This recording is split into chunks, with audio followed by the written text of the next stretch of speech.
Hey man, my name is Caskey, the hardest rapper you ain't heard of yet. Check me out on the Bootleg Kev podcast. Bitch! Let's go.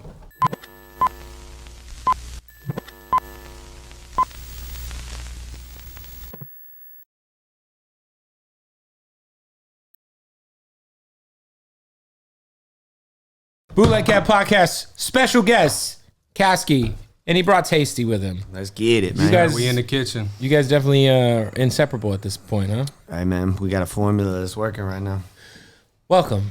Thank you, bro. Glad to be here. You've been ducking the show for 2 years. Have I been ducking? I feel like I'm just hard to get a hold of. You've recorded here like I don't know how many. About 1,000 times. Strict COVID restrictions here. I had no COVID restrictions. We're the only studio in LA with zero You should have COVID. just busted out an interview when I was recording one time. I would've got it in. Yeah, that's not how things work. Yeah, I'm bad at schedules. Anyway, man, welcome. How's everything? Well, first of all, you announced the new album Yep, this Friday. coming out Friday. 4/29, Nobody, album drops. So you've been working on a lot of music. You teased like a project called Jaws, Yep. and then this album comes. Like, what's going?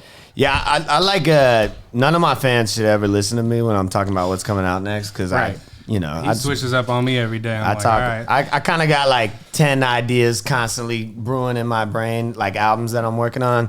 So like Jaws was the project that I got all my producers on. Like I pretty much got like 6 guys that been my go-to guys, Right. including Chalk now. So Jaws is like the project with everybody on it. And it's turning out awesome. Honestly, it's like half done right now. It's sick, but it's just like, it's hard to get 7 dudes from different parts of the country, you know, and Locke lives in Germany now, so Oh shit! Jaws put on hold. Like I think we're gonna do second session in May, but yeah, nobody, like me and Taysty record damn near every day, so nobody was like, let's give him some crack. You knocked it out quickly. Not really. I mean, like it's been about 6 months. Okay. Some of the records are like, Yeah, last some are year we did. brand new, but some are about 6 months. Because last year you did you put out the project with Chalk, Fine Art and a Wolf project. and then the Wolf collab project, and then you put out like $100 mixtape, Yeah, we did that. which was you sold 1,000 of them, right? 1,000 copies. Yeah. Real Nipsey Hussle like, man. Shout out Nipsey, the GOAT, man. You sold, so was it all, they were all on USBs, right? Nah, we did like 800 physical CDs and like 200 USBs or something like that. So nice little $100,000 come up. Yeah, you could say that. How did you decide what to put on the, how'd you decide what to put on the $100 project? Well, like the original idea behind it was like, you know, as an artist, you got a lot of music. You know what I mean? You know, for managing artists, it's like we record hundreds of songs and only Most that nobody will ever hear. yeah, and a lot of it's really dope, you know? So the idea was like, we still wanted to work on this album, like still working on Nobody, still working on Jaws, but I don't know, we were just like, man, like, what's a way that we could like really give people these records that I don't know if they'll come out for, you know, another year or whatever. And so we just like, I don't know, we put our heads together. The $100 mixtape was 25 songs, so. 25 records. And none of them are they are never online. ever going to be on DSPs? And nobody's uploaded it online. Wow. Because I wrote everybody a letter, like all 1,000 came with this typewriter letter from me that was just basically explaining to them that this was like a sacrifice to the creative gods. You know, this is like 25 records I put hours in that I'm not going to put out. They're just for the fans, and No one's leaked. no one's leaked it. I still look it up. I'm like, yeah. Bro, we got the coolest fans, bro. Ain't nobody, everybody they're listen real to that. ones. They ask me before real. they play it for their friends.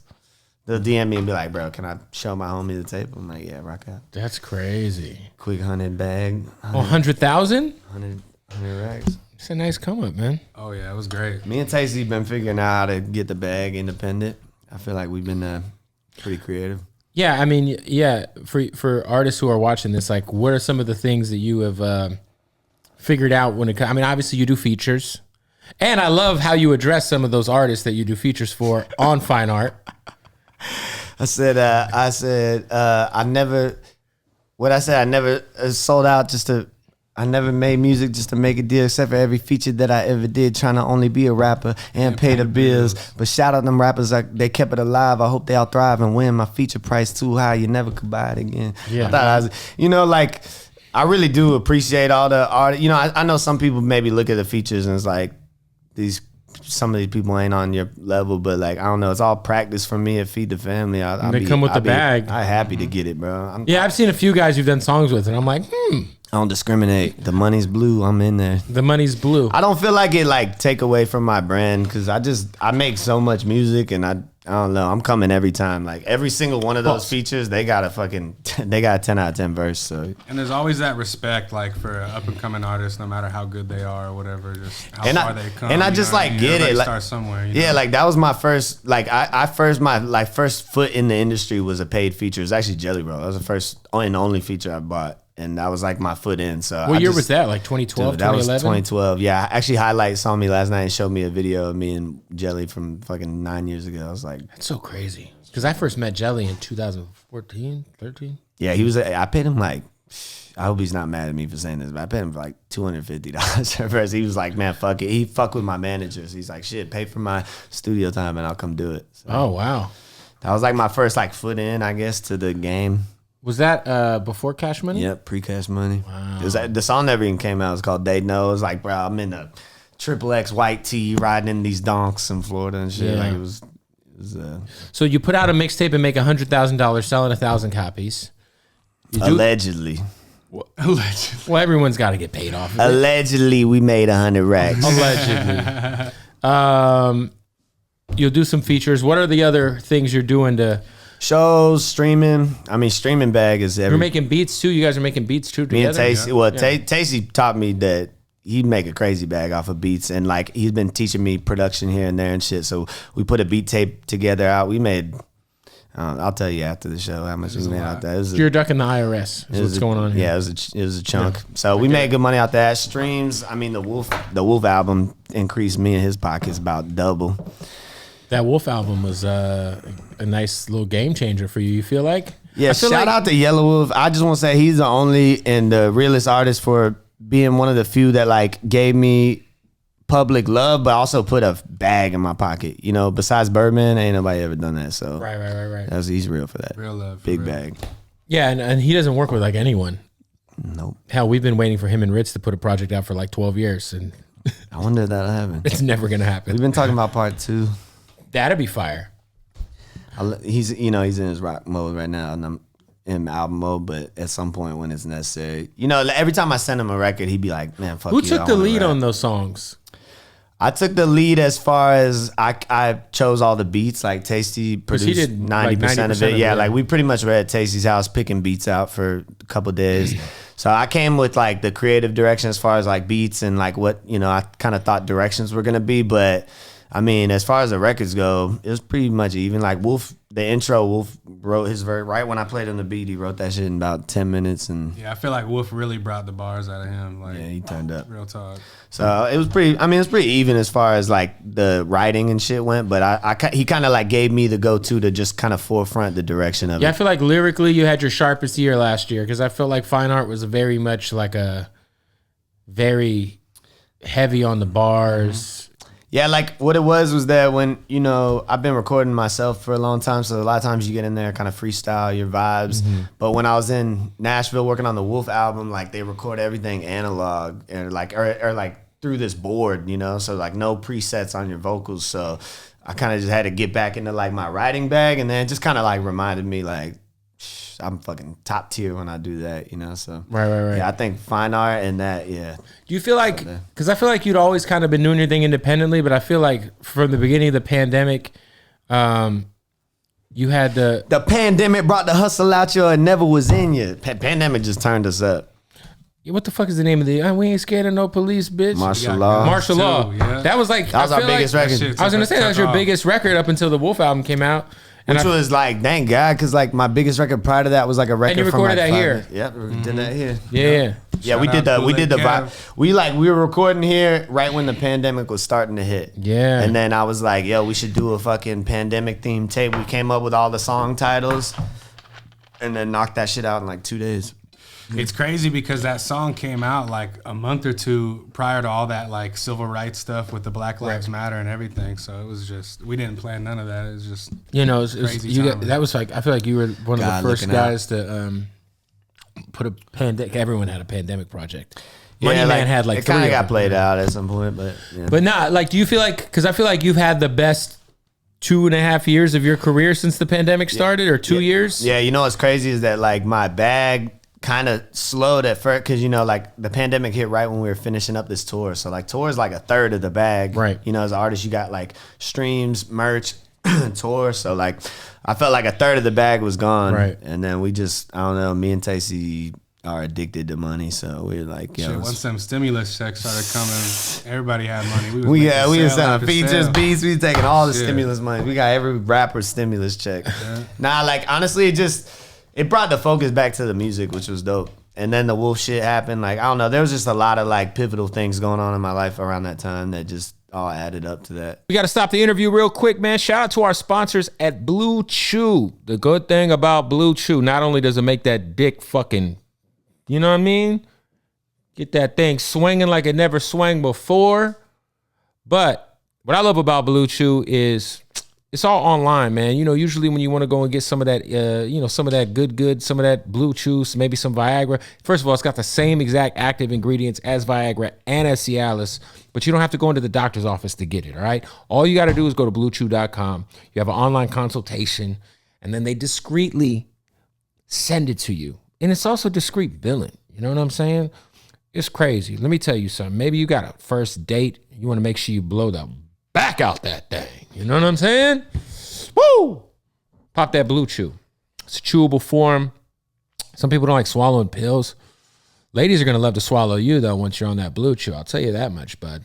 For sure. So what you got to do is go to bluechew.com, use the promo code BOOTLEG, and you're going to get a month supply of Blue Chew for free. All right? You're going to thank me later for this. The fact that the Nelk Boys use martial law, is that what kind of helped pop that record off? Crazy. Yeah, like Steve Will Do It really loved that record. Yeah, it was like a lot of things, you know, the pandemic, social media, the protests. Video was dope. Boys, it was just a moment. Like, it was dope. We couldn't have planned it. You know, it just happened. You got Jesse. This is the second video he's been in, but this video he's like, she killed it. He's like in the video. I've had this idea for like a minute. You know, you seen it with like the pop star. The Justin Bieber one. I thought that was so funny. I've been wanting to do that for a grip, and Jesse and I were tossing the idea. He was down. Like, was it pretty easy? Yeah, he killed it. I sent him the lyrics. He's like, I got this. I'm about to fucking hone in. He loves it. He want to be a rapper or something, bro. He was in this. Dude, he recorded here, bro. I remember. The skit. TikTok. But he was like, yo, we should do a comedy album. How about the skit when he's got homies in the booth and he's like, yeah, I'm just thinking like more tropical vibes. Like, that producer Frank was lit. Bro, he's awesome. That shit was hilarious. Yeah, I like the Nelk Boys. I like Jesse, good dude. Jesse's a good dude, man. Yeah. So because like I feel like, did you barely just meet him during the pandemic? Yeah, like I met Steve Will Do It because he's from Oviedo, which like my high school, Winter Springs and Oviedo are like rival schools. So like we had some mutual friends and shit. I knew who he was. He brought me out to the Nelk spot, and then I met them. And Jesse he's on my wavelength. Good dude. Shout out to Florida, man. Producing Steve Will Do It. And Caskey. Steve Will Do It's a goat, bro. And Mike Busey. Florida characters, bro. Can you tell us about the craziest time you've had at Mike Busey's house? No, not publicly. Honestly, like every time at Mike Busey's. Okay, what's the craziest thing you've witnessed there that you weren't involved in? Craziest thing I've ever seen. Well, I just saw the story post of this lady sucking off like 1,000 veteran dicks. Yeah. That was pretty much disgusting. You were there for this? No, I wasn't there. I mean, it's something you were there for. No, I wasn't there for that. Craziest shit I was there. I mean, just like crazy orgies with like clowns and midgets and shit like that. What's that smell like? Gross. But they're awesome. Smells like the gathering of the Juggalos or something? It's like a trailer park Playboy mansion.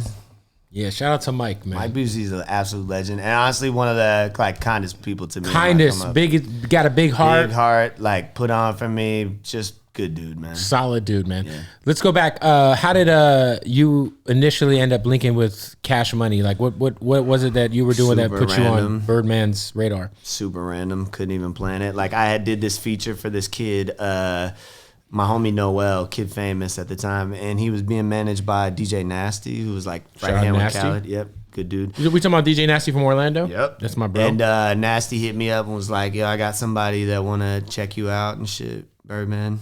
And so Bird called me up one day. It was like basically just because I did this feature record with this kid. He hadn't really heard nothing of me.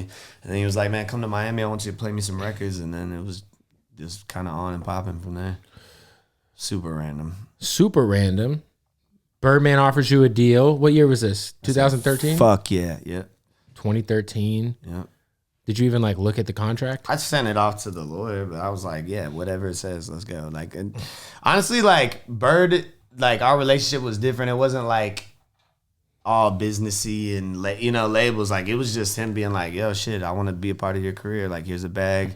Like honestly, Cash Money's been like the least like, I don't know, I was blessed for that situation. Like they never were like stricklers on trying to recoup money from me and just weird shit. Like to be real, they just gave me a fat ass bag and did some things for me. So I'm like, well, because we always hear the bad things like, about Birdman. Oh, fucking cat. Or like, my fans will be like, his music's changing because of Cash Money or Bird's not putting on for, all that kind of shit. But like my real perspective of it is that like, I don't think nobody owed me anything in this world. And so to me, like Bird's did far beyond what he owed me. He don't owe me shit. Yeah. So he gave me, 200 racks or something like that when I was 19. I was legit. So that was super dope. 200 bands? Yeah, and so like they did some other shit like as the label for me, video shoots and a couple of things. But after that, it was kind of like they were going through the shit with Wayne. Streaming music became a thing. So like the whole situation just kind of changed. And like I think they were still like at this place of like learning how to navigate the new music scene. Because, it's not the mixtape era anymore. It's like, this new era. So I think they're trying to figure that out, and I just kind of did my thing. But they just always gave me freedom to put out the music I want, make the music I want. They never tripped on you like recouping or nothing? Bro, they let me put Cash Money logos on merch and sell the merch and keep all the money. They bought me a tour bus for a tour, didn't recoup any money off that. Like, they alley-ooped me, bro. So all those, like, indie projects that you've been putting out, like, that's all you? I have 100% of all of that money, and I always have. What's your relationship like with Birdman? Because I know you talked to him not too long ago. Yeah, we talking shit. Like, it's just good. Like, he's just kind of like a mentor. Do you think, like, if you really catch a wave, he's going to call you and be like, hey, man.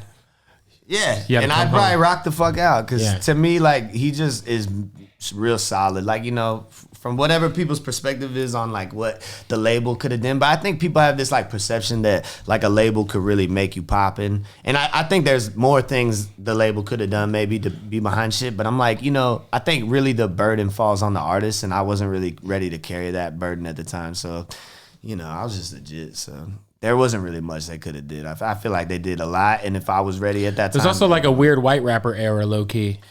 Like everyone was fighting to be like the white rapper. Yeah. MGK was beefing with Yelawolf. There's Macklemore. Yeah. it was just like, because now it's like, I feel like it's not as like weird. Like, I'm glad we passed him Macklemore. And no disrespect, Macklemore. You're great probably guy. A nice guy, but. Hey, that album was solid. No, it was not. You're crazy, bro. That album was not. You're telling me that album wasn't good? Wings? Come on, man. I did not like one song on that. The Macklemore Ryan Lewis I don't want to hate on no artist. It was good. It was a great album. No, man. It wasn't better than Kendrick Good Kid, Mad City, but it was a good body of work. Was it better than Kendrick? Of course not. It depends what metrics. It depends what metrics we're measuring it musically, off of. It was a good album. Music that I would bump? No. But everybody got different flavors, different tastes. So it's no disrespect. I'm sure Macklemore's a really wasn't dope a bad album though. You said it was a bad album. To me personally, just because it's something you won't listen to. That's what makes it bad to me. I don't know. I mean, I'm not listening to fucking Adele when I drive around, but I'm not going to call her album trash. You know what I mean? But there's Adele songs I like. And there's a Macklemore song you like. Which one? There's no way there's not a single main one. Shop, Play it for me. When you first heard Thrift Shop, you didn't say this shit's kind of funky. Nah, I hated it. Yeah. But I was also a white rapper coming up. Watching this guy, I've had to deal with that a bunch of times. Just watching like another dude blow up, that you're just like, what the fuck is this? What's going on? Right. That wasn't my wave. I wasn't really big on the Macklemore, but he's probably a nice dude. Do you think back and say to yourself, "Wow, I was a part of the Rich Gang album, one of the most like pivotal." Yeah, it was pretty dope. Influential projects ever.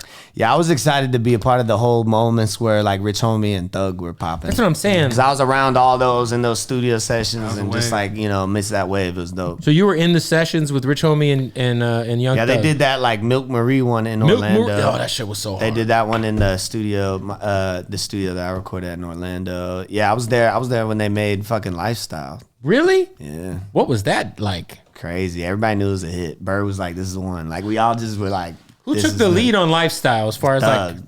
Like Thug came up with the medley? Everything. Yeah, he did his thing. And then Homie laid his verse. But yeah, that was just a dope era to be around. Like, I don't know. I was like soaking up game at that time, like just kind of just in awe of what was. That's a pretty big deal to say you were at the Lifestyle session. Yeah, it was dope. Birdman was there? Yep. Everyone knew. Yeah, right. Yeah, like Thug had a lot of dope records. Like he had, bro, records that didn't come out till like Slime season 3 or 4 or 3 that were dope. So like he had all these records playing, but they were trying to find that like real single that took it off. And I don't know, Bird got a crazy ear for music. He was like, the second they made it, he was like, this is the one. We shooting a video. It's over. I wish Rich Homie Quan was, I don't know, man. You know, he got locked out by his label. He was signed to that label. Nah, what's the real reason why they not fucking with each other? Because it was some personal shit. That I don't know. I just mean like he couldn't put out music for like 3 or 4 years. So like he just kind of cooled off. Why do people listen to that? I would never listen to that. If a label told me I couldn't put music, I would just change my name or something. Yeah, Rich Homie Quan and Young Thug were like Kobe and Shaq back in the day. Yeah, it was a cool alley-oop, but now you got me and Yelawolf. Who else was on? Who else was technically Rich Gang? Rollo, London on the Track, Derez Deshawn. Derez Deshawn. Dope. So dope. Really dope. Really slept on dope artists. London, that was like dope. London fucking was He pretty much handled the production. Yeah, London was killing it. I remember honestly, like, no knock to my guys, but like I had to, when they made that Milk Marie record, I like had my guys playing some beats at first, and the energy was a little dry, and then London hopped up and went boom, and just the whole fucking room went, oh fuck, and it was out of there, bro. That's crazy. That's basically what Taysty does now. It's like, this is pre-Taysty era. Yeah, it's pre-Taysty era. So like once I met Taysty, it was like, yeah, it's on. Damn.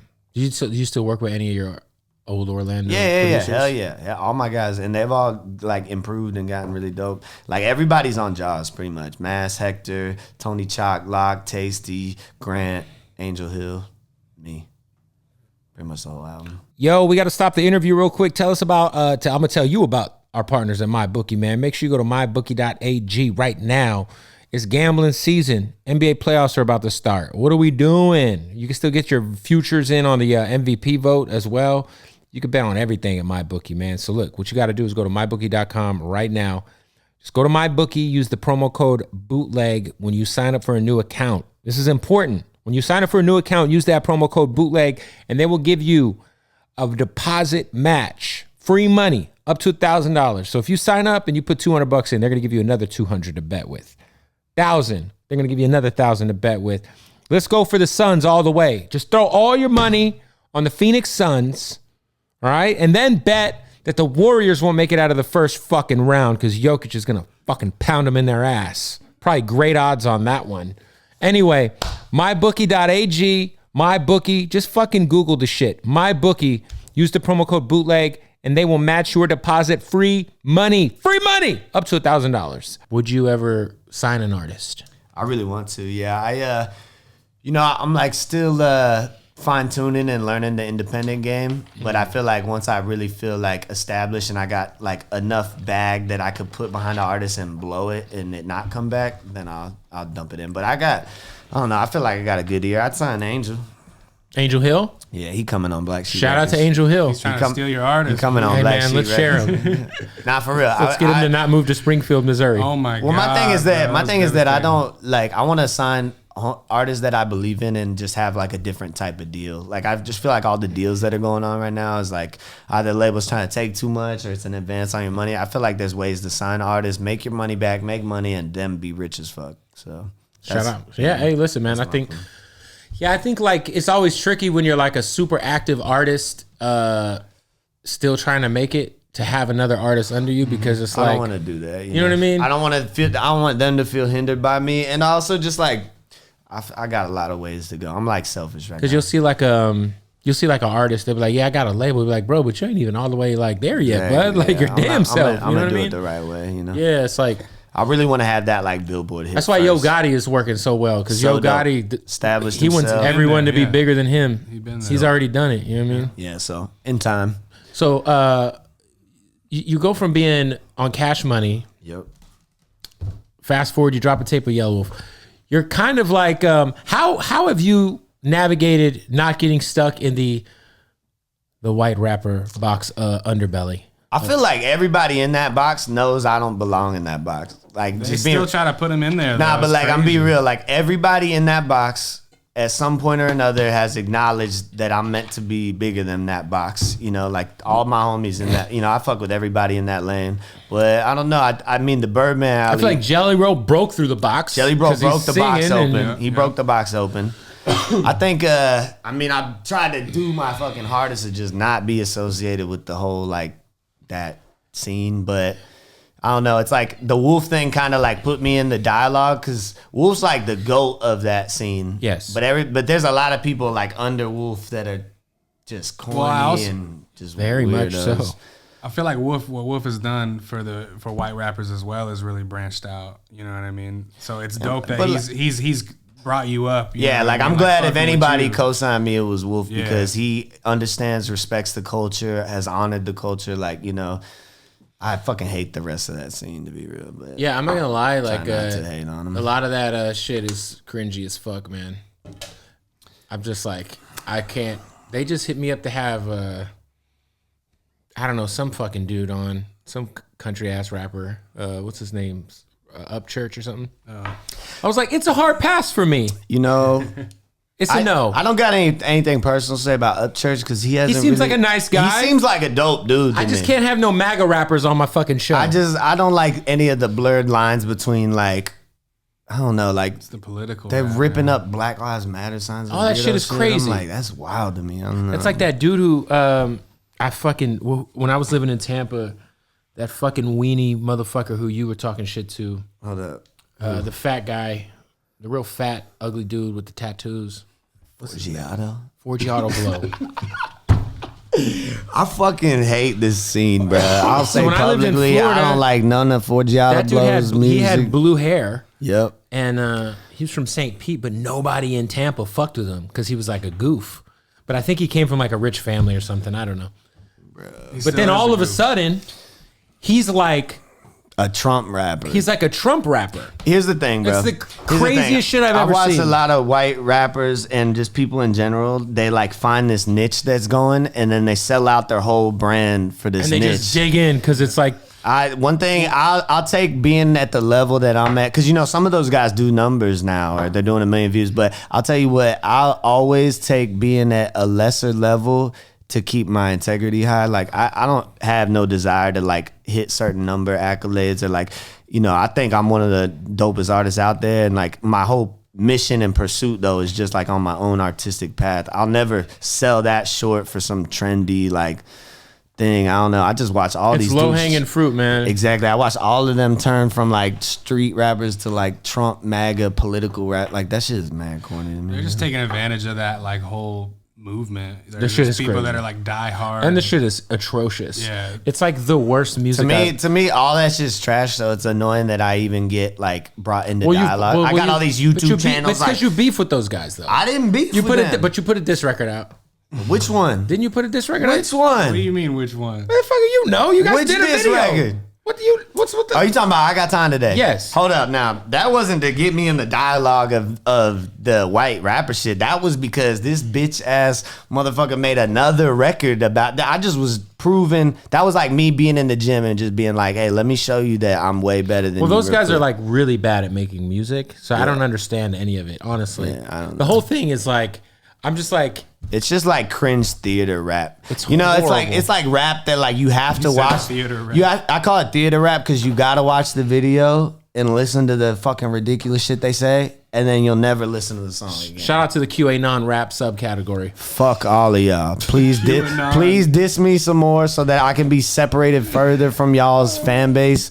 I have no desire to be associated with y'all. I don't want to make y'all's type of music. I think all of y'all are trash, and none of y'all could see me on the mic. So let that y'all go repost that, put that up on YouTube. That goes for every one of them fuckers that mention my name. All they'll do is make YouTube vlogs about me because not one of them want to do what happened to Burden again. So there we go. You got a tour coming up in June. 55 dates, me and Doobie. 55 days, 3 months. It's a long tour. It's fucking long, dude. Honestly, taking the wife on the tour with you? She's gonna be coming to some of it, but 3 months is just like ridiculously long. Like, is that the longest tour you've ever done? I've done I've done like a close. I think this is probably the longest for sure. I've done some long ones, like 65 dates or something like that, but it was like back to back to back. So this one's like spread out over 3 months, but it's a lot of dates. Like, what is your like top 5 markets like that are like your biggest coolest? markets? Orlando, just like that perform for you. Orlando, always the craziest. Like any Florida market. Tampa, Orlando, crazy in there. Denver, love Denver. Ohio, the whole state, super dope. LA's dope. Salt Lake City. The Mormons fuck with you? Mormons get down. A lot of the Midwest. The Midwest is always crazy because you're like, what the fuck? Where are we at? Kansas? And there'd be like 500 people there or something. Just pop out deep. Yeah, yeah, I'll be all over. What is like for you, like because I feel like you're kind of when's the last time you had the 66-day tour you were talking about? That was like, I mean, pre-pandemic. I feel like you are kind of a lot. You've grown up a lot. Oh yeah, my tour swag is mad different this time. Like I be up at 6 a.m. and doing. Yeah, I feel like you're like some adult shit now. Yeah, I'm grown. Like I barely ever see you like super fucked up or anything. I don't be doing that. Yeah, I'm just like I'm trying to get a bag, bro. I'm trying to like change my. I realized like I think a big part of my career I was like feeding into this like I'm a fucking rock star image. You know, like we all kind of want to be that as the star. And it's kind of like this nostalgia of like, I get fucked up. I don't have responsibilities. And like the older I get, I just want to take care of my mom and my sister and my nephew and shit. And I'm like, man, every time I go out and get fucked up, I'm just lacking focus. I'm missing out on a bag. I be setting myself, I be like self-sabotaging, getting too wasted. Yo, we got to stop the interview real quick to tell you about our partners at Odd Socks. Watch this. I bet you I got Odd Socks on right fucking now.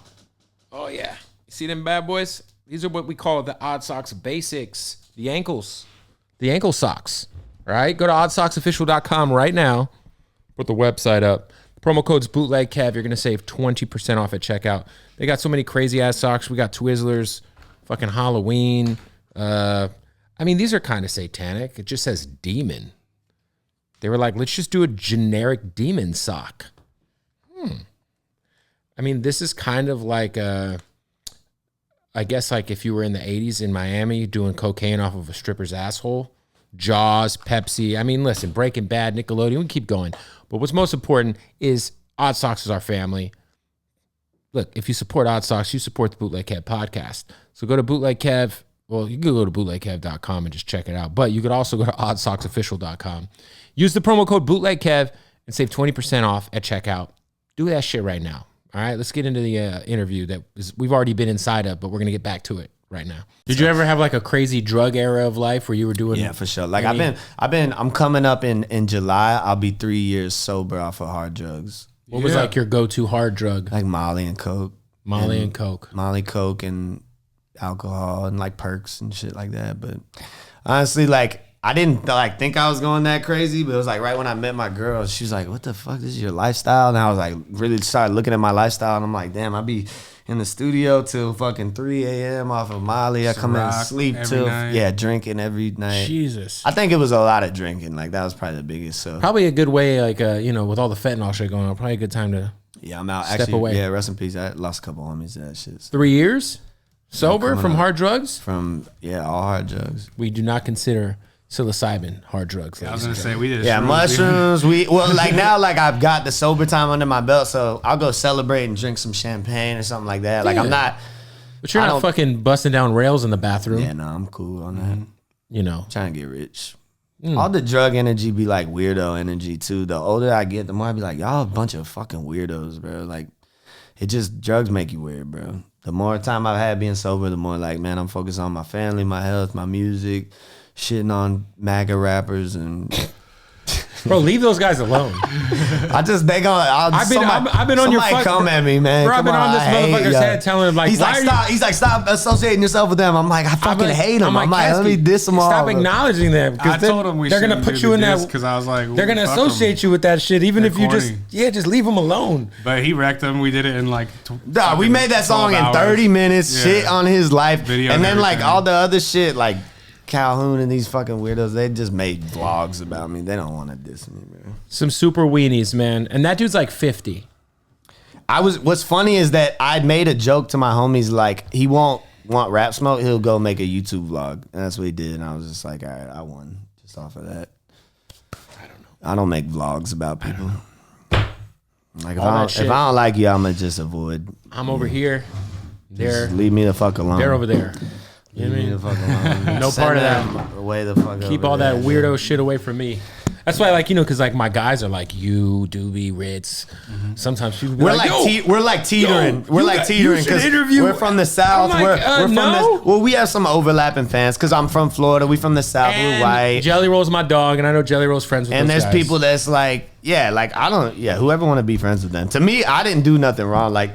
All those motherfuckers came at me because I said we was the hardest since Shady, but I feel like everybody think they're the hardest, say they're the hardest, do like every one of those guys at some point talk about how they're the best. Like I thought all that shit was corny. Like they tried to like start some shit with me. That was all for the internet, you know? Cause like if you really got an issue with somebody, you're gonna talk to them, you're gonna see them, be about some shit. You don't edit your fucking vlog at your house and motherfucker spend an hour fucking editing his clips. You got any features on the new project besides Angel Hill? I got Angel Hill, introducing the world to your boy Angel Hill. He's my favorite one on the tape. Like I honestly, Wolf gave me a 10 out of 10 fucking murder verse that we've been pocketing for a minute. Crazy. Yeah, that record about to break people's face. And then I got Doobie on there. Shout out to the Doobs, man. I'll keep my circle tight. There it is. So the album comes out on Friday. And Adam Calhoun on the tape. By the time this comes out, the album will be out. So because it's coming out next week. What? Yeah, next week. I'm just playing. Yeah. Go get my shit. Nobody. Go get the album. That's who's fucking with me. Are you going to put another $100 mixtape out and grab another 100 bands? Fucking right. Yeah, hell yeah. You should do that shit once a year. We was talking about it, but I was like, let's not do it once a year. We'll do it like once every 2 years. Every 2 years, yeah, because then the fans once a year feels like a cash grab. Even though I could do that, like I make enough music for sure. It's definitely a cash grab. I mean, it's a cash grab, yeah, but you're an independent artist. To me, it's like the fact you can sell 1,000 of those is crazy. It's cash grab is like saying that it's for money and there's no value. To me, it was like a really innovative way to get the money we deserve as artists from the people that was willing to spend that, and they got something really special. So I felt like they wasn't like half-ass songs. We put hours into that shit. Yeah. Well, I feel like it was worth it. Sold out. Did you buy one? No. You cheap bastard, man. We could have sold it. They sold 1,001. Sorry, man. Nah, they was gone, honestly. I just bought a house, so you know. Couldn't spare the $100. Can't afford the 100. Sorry, boys. Put a down payment. Sorry, boys. Anything else going on? Bro, just honestly, music, always. I'm like still trying to figure out what's too much to drop and what's not enough. You know, you kind of put a fire under my ass last year when I was like working on Jaws and I was like kind of going ghost from everything and just working on Jaws, and you were like, don't fucking do that. Put your foot on their neck and drop. You got to, man. Bro, I dropped 10 videos this year already. So I'm on it. I feel like you said that to me, and I was like, "Kev's fucking right. Let's flood him." So we about to drop like 4 albums this year. Because I feel like when you have like the attention, man, you can't take advantage of that. Yeah. I feel like that's low key where Doobie kind of fucked up a little.